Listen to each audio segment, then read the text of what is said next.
the focus on the 2012 budget. Well, as you may know, in case you don't, there's not been signed into law yet. It's not operational yet, in spite of all that seems to have happened. It's left the National Assembly to the presidency, or perhaps we'll get to know what the state is in just a moment. Well, we're joined now from our Abuja studios by Mr. Bright Okogu, who is the Director General Budget Office. Thank you for joining us this morning, Mr. Okogu. But could you tell us what is the current situation with the budget now? The 2012 budget was passed by the National Assembly about just over a week ago, and they've transmitted now the passed budget to Mr. President. At this stage, as I'm speaking to you, we are awaiting the details of the budget to be completed, and it's within the details that you'll know the final numbers for each of the major projects and the MDAs. But I can tell you very broadly the broad numbers with regard to the 2012 budget. We currently have a budget that has been passed of about 4.69, roughly 4.7 trillion naira. The aggregate revenue that the federal government is expecting is just under 3.6 trillion naira. So that leaves a broad deficit of about 1.1 trillion, which is equivalent to 2.85% of GDP. As you probably know, the Fiscal Responsibility Act 2007 sets this threshold at 3% of GDP, so we are very much within the limits of that requirement. And you may also wish to know that capital spending is risen, is higher. We have a total of about 1.33 trillion being spent on capital for the 2012 budget, while overhead has been reduced further. As you know very well, the President directed that we should revisit the budget, and we did exactly that, to reduce the overhead of MDAs to about 242 or thereabouts billion naira from about 260 initially. Indeed, it was over 300 a couple of years ago, so we are making progress in that respect. All right, then could you go ahead and tell us, because a whole lot of people just think that the entire procedure for the budget is a regular ritual, because at the end of the day, in terms of implementation, which I know you might have heard several times, there's always nothing to write home about.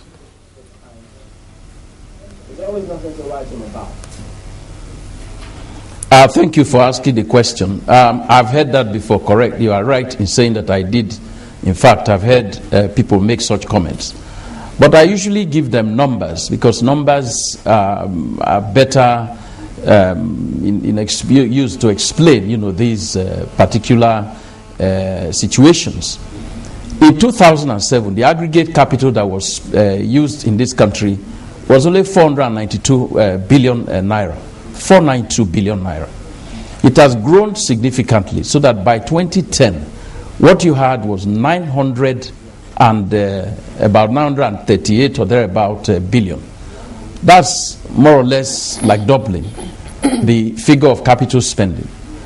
You also have that the year before that, in 2009 leading to 2010, the amount was 919 billion.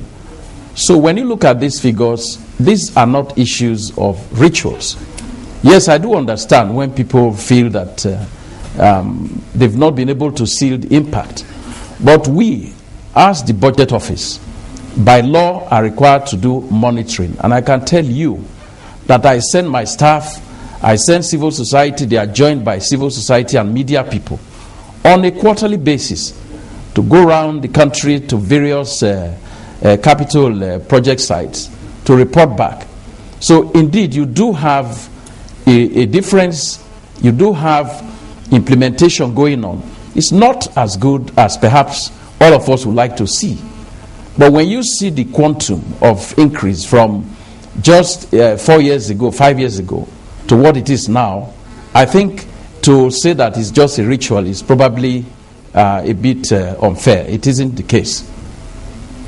Well, in terms of, Sulaiman, in terms of percentage, I mean, you've decided that you want to go down the way of figures, and you've compared previous years with what you have now, what is obtainable now. The question will be, in terms of percentage, can you give us what the percentage increase would have been with what they had then and what we have now?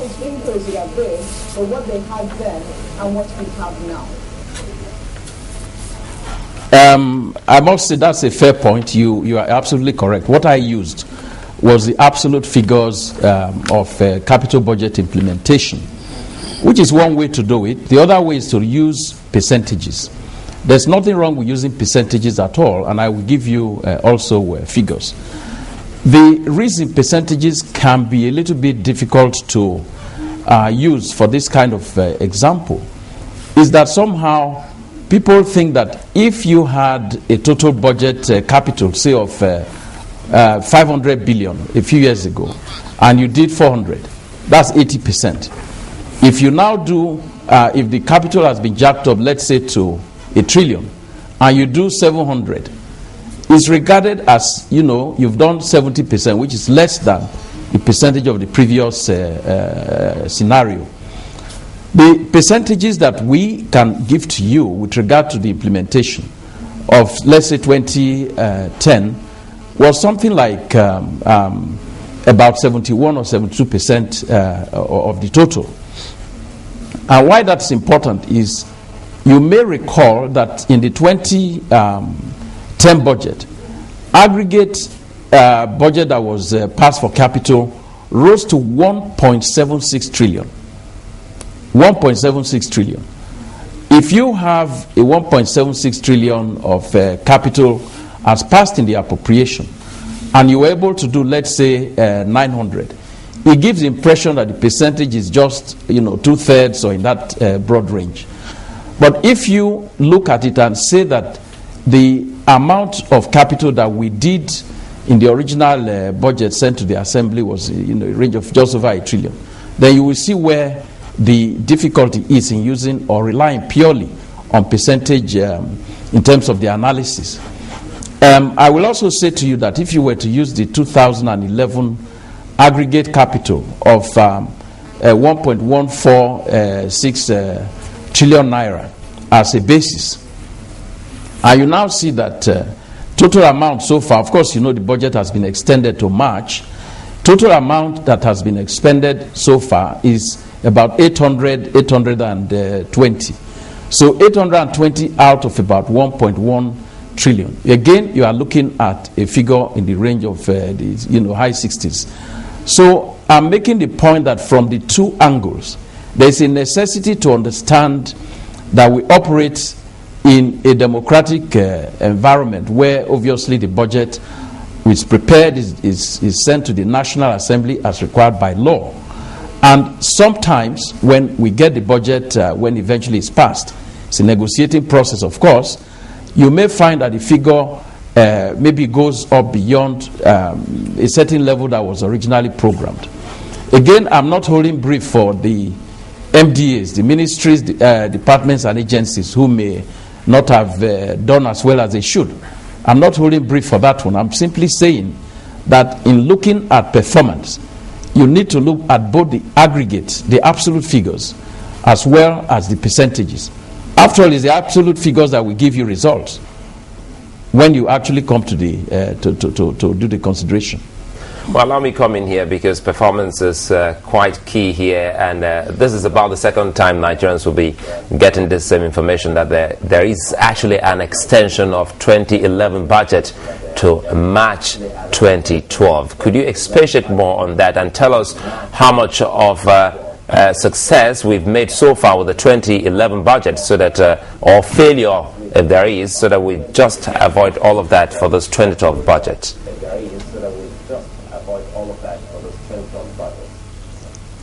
Thank you for the question. I would rather choose the glass is half full of saying it's success rather than failure.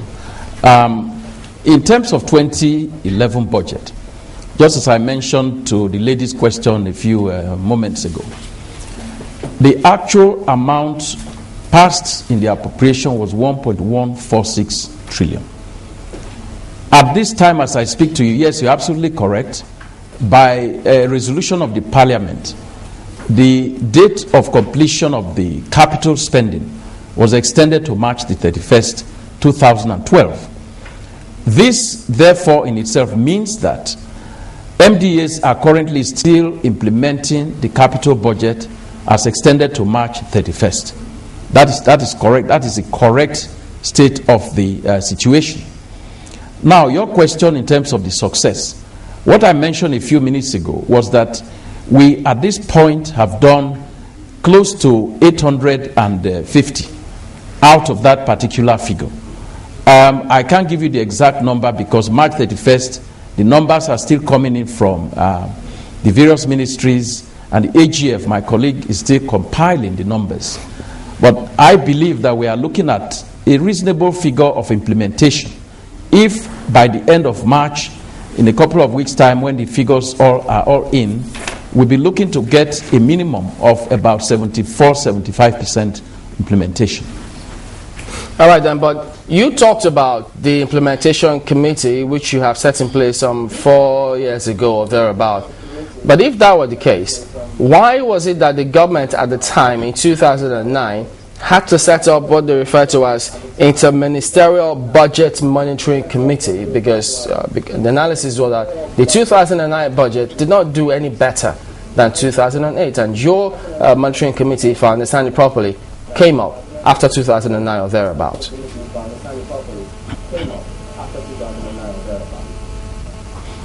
No, let me correct that. Thank you for the question. Let me correct that impression.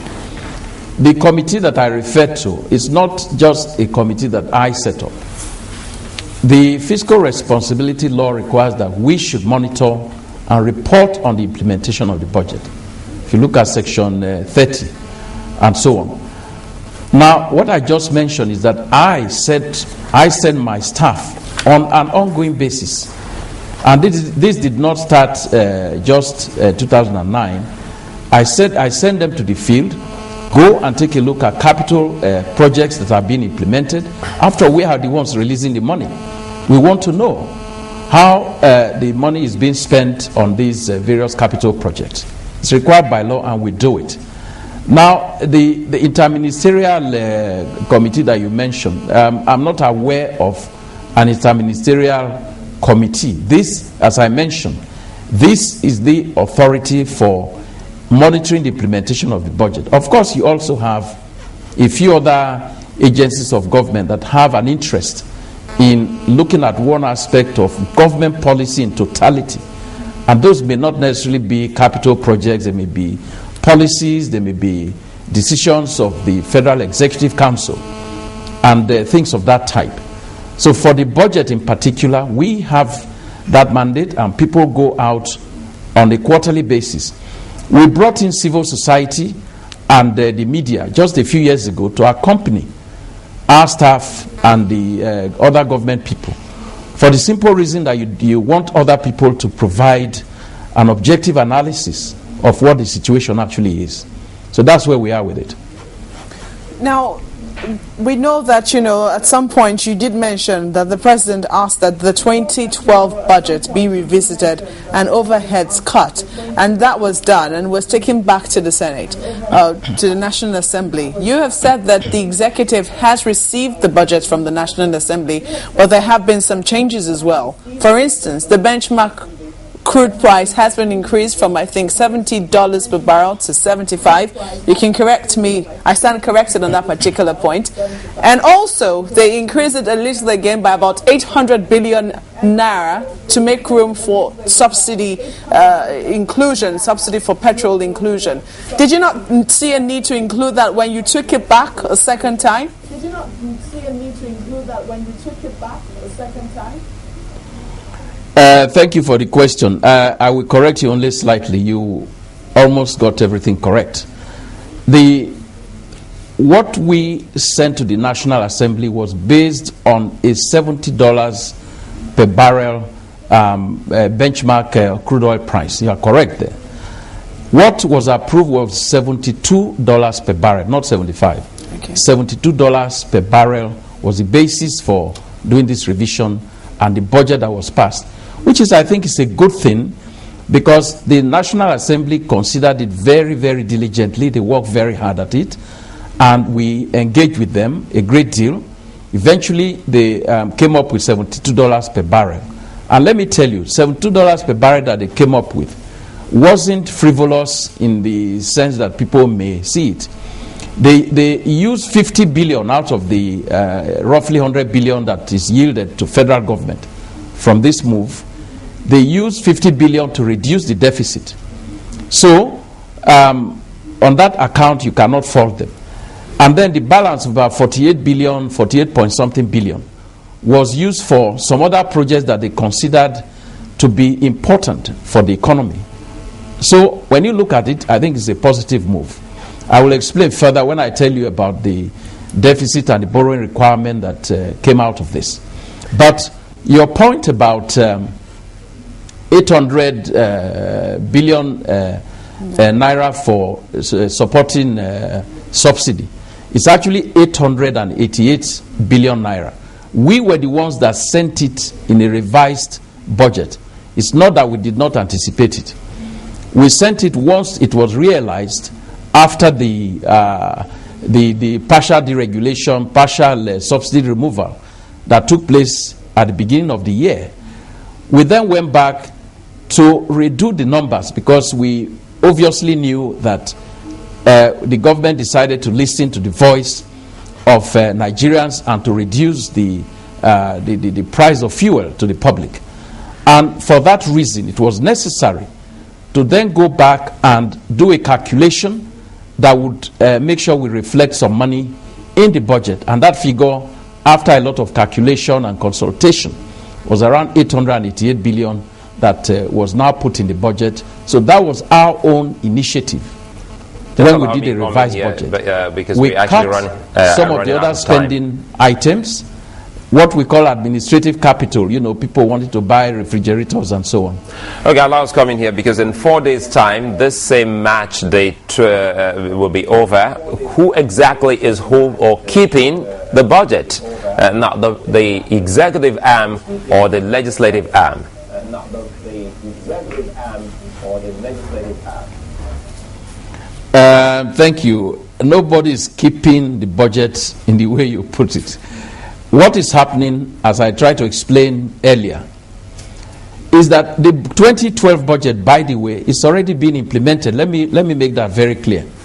The 2012 budget is already being implemented, because the law allows us to implement the budget even while you are awaiting the passage. So we do what we call provisional warrant releases, and we've done that. So MDAs already have monies to carry out the 2012 budget as allowed by the law, and that amount is based on the previous year's budget as approved. This is standard practice in public finance management. So that is the situation. What the National Assembly is doing at this time, they are working on the details. They're looking at each MDA and saying to themselves, this project is there, this is the amount, and they are looking at it, scrutinizing and finalizing that. I mean, don't forget, we have a 3,000-page document of the budget. So going through meticulously is not something that really you can follow them. And of course, you know that last week there was some interruption in terms of the political activities in this country. So some of the members who were working on this were called to attend to other matters which are of a political nature. So nobody is holding it. Very shortly, as we've been promised, we probably will get it even today to get the details of the budget from the various committees and the National Assembly as such. Okay, let's get this in, because we're out of time and so many matters to really talk about, but we can't. What do you think about the chances of the Minister of Finance to become the President of the World Bank?